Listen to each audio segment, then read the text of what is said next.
ஜனங்களில் மன்னங்களில் பசி பஞ்சம் பட்டினி பாருங்கள், இதுதான் இந்தியா. கொஞ்ச நாள் முன்னாடி கோயம்புத்தூர் மாப்பிள்ளைன்னு ஒருத்தர் வந்து ஒரு ரீல் போஸ்ட் பண்ணுறாரு. அதில் வயசான ஒருத்தர் வந்து பசிக்குது சாப்பாடு வாங்கி கொடுங்கன்னு கேட்கும்போது அவர் அதெல்லாம் இல்லை, நான் ஜாமெண்ட்ரி பாக்ஸ் தான் வாங்கி கொடுப்பேன், ஜாமெண்ட்ரி பாக்ஸ் வாங்கி கொடுத்து நிறைய பேர்கிட்ட செருப்படி வாங்கினதுக்கப்புறம் அப்பாலஜி வீடியோ போட்டார். அப்போ தெரிஞ்சுட்டாருன்னா இல்லை அதோட மோசமான விஷயம்லாம் திரும்ப திரும்ப பண்ணிட்டு இருக்காரு. ஆலிஸ்வெல் உட்காந்துட்டு அவனையே ஒரு கேவலமான பிறவின்னு சொல்லிட்டு இருக்க நீங்கள் அவனோட ஒரு மோசமான லிட்ரலி அவனோட 100 times கேவலமான கண்டென்ட் கிரியேட்டர் இருக்கான். ஆனால் பார்த்துட்டு லிட்ரலி இந்த வீடியோ பார்க்குற எல்லாருக்குமே அவனுக்கு தெரிஞ்சிருக்கும். நான் அடிச்சு சொல்கிறேன், இந்த வீடியோ பார்க்குற எல்லாருமே அவன் வீடியோஸ் அட்லீஸ்ட் 1 டைமாவது பார்த்துருப்பீங்க. இவன் எந்த அளவுக்கு மோசம்னு சொல்லணும்னா, 2 வயசானவங்க வந்து பசிக்குது சாப்பாடு வாங்கி கொடுங்கன்னு கேட்கும் போது இவன் வந்து லிட்ரலி அவனை கண்டுக்காமல் முடியாதுன்னு சொல்லிட்டு போயிருக்கான். பெரியவங்களுக்கு ரெஸ்பெக்ட் அட்லீஸ்ட் என்கிட்ட காசு இல்லைன்னா சொல்லிட்டு போயிருக்கலாம். இது இன்னும் முடியாது. சரி, அதை கூட விட்டுருங்க. ஒரு ஓல்டேஜ் ஹோம், பேர் சொல்லாமன்னு தெரில, சிவானந்தா ஃபவுண்டேஷன் சொல்லிட்டு ஒரு ஓல்டேஜ் ஹோம் டொனேஷன் கேட்டிருக்காங்க, அதுக்கும் முடியாதுன்னு சொல்லியிருக்கான். இவ்வளோ கேவலமான ஒரு கண்டென்ட் கிரியேட்டரையும் உங்களில் இவ்வளோ பேர் சப்போர்ட் பண்ணி பார்த்துக்கிட்டு இருக்கீங்க அவனை. சரி, இப்போ சொன்னது கூட ஏதோ ஒன்று அவன்கிட்ட காசு இல்லை ஏதோ ஒரு மாதிரி நீங்கள் சொல்லி கதை காட்டலாம். இப்போ அடுத்து ஒன்று சொல்கிறேன். அவன் ஒரு இடத்துல நின்றுக்கிட்டு இருக்கான்.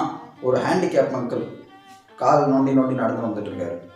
அவர்கிட்ட அவர் வந்து ஒரு ஃபோன் நம்பர் எழுதிட்டு வந்து தம்பி இந்த நம்பருக்கு ஃபோன் பண்ணி கொடுப்பான்னு சொல்லிட்டு அந்த தாத்தா வந்து அவங்ககிட்ட கேட்குறாரு. ஒரு ஃபோன் பண்ணி கொடுக்கறதுக்கு அவனுக்கு என்ன முடியாதுன்னு சொல்லிட்டு போகணும். ஒரு ஃபோன் தானே கேட்டார், ஒரு ஃபோன் பண்ணி தானே கொடுக்க சொன்னார். அவன்கிட்ட எனக்கு காசு கேட்டாரா, தம்பி எனக்கு 50 ரூபா கொடு, இல்லை எனக்கு 100 ரூபா கொடு, சாப்பாடு வாங்கி கொடு, அது மாதிரி ஏதாவது கேட்டார். ஃபோன் பண்ணி கொடுக்கறதுக்கு என்ன அவனுக்கு? அந்த தைரியம் இத்தனை பேர் சப்போர்ட் பண்ணிக்கிட்டு அவன் போடுற வீடியோஸையும் பார்த்துக்கிட்டு அவன் பேரை சொல்ல வேண்டாம்னு தான் இருந்தேன். பட் மென்ஷன் பண்ணுறது நல்லதுன்னு எனக்கு தோணுது.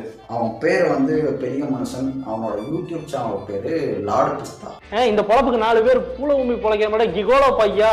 சாரி, அவன் வந்து அஃபெண்ட் ஆனான்னா எனக்கு தெரியாது. அவன் சீரியஸாக இதை பண்ணால் நான் சொல்கிறேன், நான் அவனை எக்ஸ்போஸ் பண்ணுறேன், என்ன வேணால் நினச்சிக்கோங்க. அவன் பண்ணது தப்புன்னு எனக்கு தோணுச்சு, நான் ஷேர் பண்ணுறேன், அவ்வளோதான். சரி, இன்னும் இது 3 மட்டும் தான் பண்ணானே, இதை விட மோசமான விஷயம்லாம் பண்ணியிருக்கான்.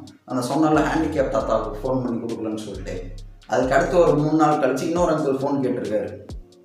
அவருக்கு ஃபோன் கொடுத்துருக்கான். அவர் நல்லா தான் இருந்தார். அந்த அங்கிள்லாம் நல்லா நார்மலாக நார்மலாக தான் போயிட்டுருக்காரு. அவருக்கு ஃபோன் பண்ணி கொடுக்குறான். இந்த தாத்தாவுக்கு அவங்களால ஃபோன் பண்ணி கொடுக்க முடியல. எல்லாம் மனுஷன் டென் வந்தானா ஒரு இடத்துக்கு போக பஸ்ஸுக்கு வெயிட் பண்ணிட்டு இருந்தாருக்கான். இந்த கோவில் டொனேஷன்லாம் கேட்பாங்கல்ல, அதெல்லாம் கேட்டு வந்திருக்காங்க. ஆனால் பிரச்சனை என்னென்னா, பெரியவங்க வராமல் சின்ன பசங்களை அனுப்பி டொனேஷன் கேட்டிருந்தாங்க. சின்ன பசங்கன்னா இன்னும் ஒரு 7-8 வயசு தான் இருக்கும்னு நினைக்கிறேன். அது அந்த ரேஞ்சில் இருக்கும். அவங்க வந்து என்னென்னா கரெக்டாக இவ்வளோ சைஸ்க்கு ஒரு இரும்பு பாக்ஸ் எடுத்துகிட்டு வந்து அதில் அண்ணா போடுங்கன்னு சொல்லிட்டு பேண்ட் எங்கே பிடிச்சி இழுத்துக்கிறாங்க. சின்ன பசங்க கேட்டு கூட அந்த தையல் கரையாமல் 1 ரூபா போடாமல் முடியாதுன்ட்டு போகிறான். நீ ஏற்றிச்சுட்டு இன்னும் மயிரா வேணா இருந்துங்க, இன்னும் சின்ன பசங்க கேட்கும். பிச்சைக்காரங்க பிச்சை கேட்டா போடுறதில்ல, அவங்களுக்கு அட்லீஸ்ட் ஒரு வாய் சாப்பாடு வாங்கி கொடுக்கலாம், இல்லை சாப்பிட்றதுல கொஞ்சம் கொடுக்கலாம், ஒன்றும் பண்ணுறதில்ல. எதுக்கு அவங்களாம் நீங்கள் ஃபாலோ பண்ணுறீங்க? நான் சொன்னவங்க லிட்ரலி எல்லாருமே அவன் தெரியும், எல்லாருமே அவனை பார்த்துருப்பீங்க. அட்லீஸ்ட் இப்போவாது அவனை பார்த்துட்டு தான் இருப்பீங்க. மனுஷன் டென் வந்தானா சரி, ஃபோன் பண்ணல, இடையே காசு கொடுத்து ஹெல்ப் பண்ணல, அதெல்லாம் லிஃப்ட் கொடுக்கறதுக்கு என்ன உனக்கு? யாரோ ஒருத்தர் போகிறாங்க, பாவம் நடந்து போயிட்டு இருக்காங்க ரொம்ப தூரம், அவங்களுக்கு என்ன லிஃப்ட் கொடுத்தா என்ன உனக்கு? ஒருத்தன் போனால் அவன் லிஃப்ட் கூட கொடுக்கறது இல்லை. ஆனால் இவன் மட்டும் பல கிலோமீட்டர் லிஃப்ட் அடிப்பான். நைட்டு கேட்டரிங் போயிட்டு வந்தால் ஒரு 20-15 கிலோமீட்டர் லிஃப்ட்டில் ஏறி வந்துடுறது. 12வது படித்த டைம்லேயே ஆல்மோஸ்ட் ஒரு 13 கிலோமீட்டர் காலைல ஈவினிங்னு சொல்லிட்டு மாறி மாறி லிஃப்ட் அடிச்சா போயிட்டு லிஃப்ட் அடிச்சா வந்துடுவான். ஆனால் இவன் அவனுக்கும் லிஃப்ட் கொடுக்க மாட்டான். இதை உங்களை யாரும் கேட்க மாட்டீங்க. உங்களுக்கே தெரிஞ்சிருக்காது, நான் சொன்னதுக்கப்புறம் தான் தெரிஞ்சிருக்கும். இப்போ நான் சொன்னதுக்கு எல்லாத்துக்குமே அவன் காரணம் வச்சுருக்கான். எல்லாத்துக்கும் முட்டு கொடுத்து ஒரு மேனிப்புலேஷன் என்ன அதுக்கு என்ன டேர்ம் இருக்கோ என்ன வேணால் சொல்லிக்க, அது எல்லாத்தையுமே அவன் பண்ணுறான். நான் என்ன கேட்டேன், பஸ் ஸ்டாண்டில் 2 பேர் சாப்பாடு வாங்கி கொடுக்க சொன்னேன். அதுக்கு என்ன தெரியுமா சொல்கிறான், அவன் 2 பேரும் அவங்க பொண்ணை பார்த்துட்டு வராங்க, அவங்கக்கிட்ட போகிறது ட்ரெயினில் போகிறதுக்கு காசு இருக்குது, ஆனால் சாப்பாடு வாங்க காசு இல்லைன்றாங்க, எனக்கு காசு கொடுத்துரு டேரெக்டா அப்படின்னு சொல்கிறாங்க. சரி, ஹெல்ப் பண்ணிடலாமேன்னு கேட்டால் என்கிட்ட சாப்பிடவே காசு இல்லை, நான் எங்கே இருந்து அவங்களுக்கு காசு கொடுக்குறதா? தம்மு பீடி சிகரெட் எந்த பழக்கமே கிடையாது ப்ரோ. ஏன் என்ன எனக்கு சாப்பிடவே காசு இல்லை, அதுக்கு இல்லை இது. சரி, ஏன் சின்ன பசங்க டொனேஷன் கேட்டது அது போடலாமா? நான் ஒரு ஏத்திஸ்ட்டுன்னு கொடுத்துறான். அதில் வேறு ஃபோன் பண்ணி கொடுக்குறதுக்கு என்ன காசு போட்டா என்ன, அவனுக்கு என்ன காசாக கொடுக்குற, ஃபோன் தானே பண்ணி கொடுக்குறேன்னு கேட்டால் அதுக்கும் முட்டு கொடுக்குறான். அவர் அந்த ஹேண்டிகேப் அங்கிள் கேட்கும் போது என்கிட்ட ஃபோனில் காசு இல்லை, என் ஃபோன்லேயே ரீசார்ஜ் இல்லை, நானே 10 பைசாவுக்கு வழி இல்லாமல் வந்து நின்றுக்கிட்டு இருந்தேன், அடுத்த நாள் தான் ரீசார்ஜ் பண்ணேன், அதனால தான் அதுக்கு அடுத்து வந்த அங்கிளுக்கு நான் ஃபோன் பண்ணி கொடுத்தேங்க.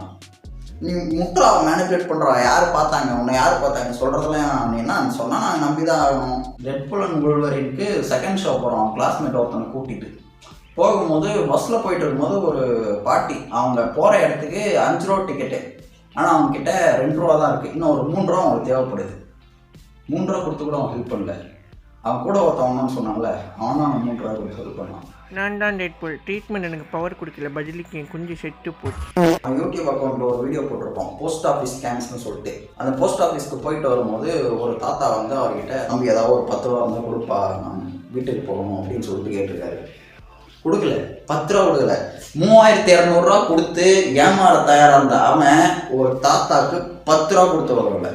கேட்டால் எனக்கே அங்கே விபூதி அடிச்சிருப்பாங்க, நான் இன்னும் வேறு எடுத்து ஏமாந்தணும்னு கதை சொல்கிறான். இந்த ஓல்டேஜ் ஹோம் சிவானந்தா ஃபவுண்டேஷன் சொன்னால, அதுக்கு வந்து மொதல் டைம் அவன் ஃபோன் பண்ணும்போது 50 ரூபா கொடுத்து பெரிய தான தர்மம் பண்ண மாதிரி பீத்திக்கிறான். அதுக்கப்புறம் அவங்க ஒரு 2-3 டைம் ஃபோன் பண்ணியிருக்காங்க, அப்போலாம் இல்லைன்னு சொல்லிட்டு அதுக்கப்புறம் கடைசியாக ஒரு டைம் மூஞ்சில் அடித்த மாதிரி முடியாதுன்னு சொல்லி முடிக்க விட்டுருக்கான். ஏன்னா அவங்ககிட்டே காசு இல்லைன்னு ஓடுறான். ஓடுறா தைடே காதை தான் நான் ஓத்து தள்ளு உலக விடுவோம் பாட்டுக்கு. சரி, கடைசியாக லிஃப்ட் கொடுத்த கதைக்கு வருவோம். ஏன் உனக்கு அத்தனை பேர் லிஃப்ட் கொடுக்கும்போது நீ ஏன் யாருக்கும் லிஃப்ட் கொடுக்க மாட்டேற? யாருக்கும் கொடுக்காமலாம் இல்லை, அட்லீஸ்ட் ஒரு 10 பேர் கேட்டாங்கன்னா அதில் ஒரு 2-3 பேர் கொடுக்குறான். மற்றவங்களுக்குலாம் இன்னும் உனக்கு ஏன் அப்படி விட்டு போகிறோன்னு கேட்டிங்கன்னா அதுக்கும் ஒரு முட்டு சொல்கிறான். ஒரு நாள் இவன் ஒரு இடத்துக்கு போகும்போது ஒரு ஆண்டி லிஃப்ட் கேட்டிருக்காங்க, லிஃப்ட்டு கொடுத்துருக்கான். கொஞ்சம் தூரம் ஒரு 1/2 கிலோமீட்டர் கூட போகல, வண்டியில் செயின் பிடிங்கிச்சு ஓவர்லோடுனால. செயின் அத்ததும் அந்த ஆண்டி அடுத்த வண்டியை பார்த்து போக ஆரம்பிச்சிட்டாங்க. இவன் அடுத்து ஒரு 4 கிலோமீட்டர் வண்டியை தள்ளிட்டு போய் மெக்கானிக் ஷாப்பில் விட்டு செயின் கிரியேட் பண்ணி 2000 ரூபா ஊம்பி இருக்கு இவன். அதனால தான் யாருக்கும் லிஃப்ட் கொடுக்குறதெல்லாம் வைக்கிறான். என்ன ஒரு டைம் மற்ற எல்லா டைமும் மாற்றலாம். யாருக்காவது காசு கொடுத்து ஹெல்ப் பண்ணுறான்னா என்கிட்ட சாப்பிடவே காசு இல்லைன்னு ஊழ வைக்கிறது, இல்லை இன்னும் ஏதாவது கேட்டாலும் முட்டு கொடுக்கறது, நான் ஏத்திஸ்ட்டு, நான் புளுத்தி, நான் ஓடுற அவ்வளோத்தை. இந்த வீடியோவோட கருத்து சிம்பிள் தான். இந்த மாதிரி தற்கொலை கிரியேட்டர்ஸ்லாம் தயவு செஞ்சு யாரும் ஃபாலோ பண்ணாதீங்க. ஆன்லைனில் ஏதாவது நல்ல மூஞ்சை காட்டிகிட்டு இருக்கான்றக்காக ரியல் லைஃப்லேயும் அப்படி இருப்பான்னு நினச்சிக்கிட்டு ரொம்ப நல்ல மனுஷன்லாம் நம்பிடாதீங்க. ஓத்த தள்ளுறாங்க, முக்கால்வாசி தான் ரியல் லைஃப் அப்படி தான் இருக்கானுங்க. ஏதோ உனக்கு கண்டென்ட் பிடிச்சிருக்கு, என்டர்டைன்மெண்ட் பார்க்குறியா பாரு, அவ்வளோதான். அவனை நம்பாதீங்க, தயவு செஞ்சு அவனை கண்ணை மூடி நம்பிட்டு இருக்காதீங்க. That's always. அப்புறம் இன்னொரு விஷயம், கெஸ் வாட், மொக்க கமெண்ட்ரி இஸ் பேக். 1.5 மாதம் என்ன ஆட்டம் போட்டீங்க யூடியூப் சூன்யம் பண்ணிட்டு. என் தளபதி அதை தடுக்கதாண்டா வர.